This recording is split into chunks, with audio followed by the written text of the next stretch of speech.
There are no job opportunities here for women, only for men. We are responsible for the household's basic necessities like food, school fees, and clothing. That is why when women can't produce, it is always a problem. I think the biggest issue is society's need to control women and to limit their activities to the house. Most women who take an interest in outside activities are scared of what their husbands may say, thinking, will he shout at me? Will he leave me? Almost half the global agricultural workforce are women. Yet less than 20% own their own farmland. Rural women work an average of 13 hours a week more than men. Yet many of them have little say in how their earnings are spent. There is evidence that economies with greater gender equality have higher economic growth and offer a better quality of life for all. When women earn more, there's usually an improvement in household nutrition and more money is spent on the family. I'm a mother after all. I want to support my children. Now I can do that. Now my children are in university and it's the beginning of a new life. I'm proud of myself. There's food security in my family.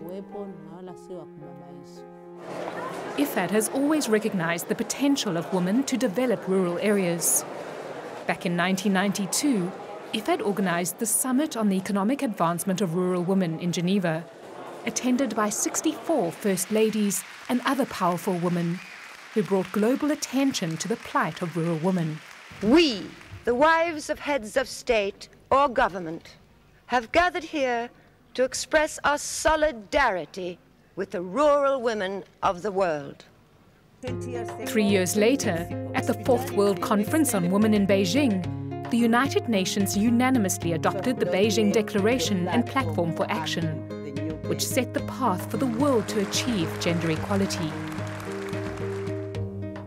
But now, 20 years later, there is still no country in the world that has fully achieved this. And disparities in rural areas of developing countries are often particularly acute. There can be no sustainable rural transformation unless women are given an equal voice in family and community life. This is why gender equality and the empowerment of rural women are cornerstones of IFAD's work. The number of women receiving services from IFAD-supported projects has almost doubled to 49 million between 2011 and 2013, giving them a bigger voice in community decision-making. Before the program, men made the decisions about agriculture and when to plant the crops. But now we are working as a women's group, so we make our own decisions.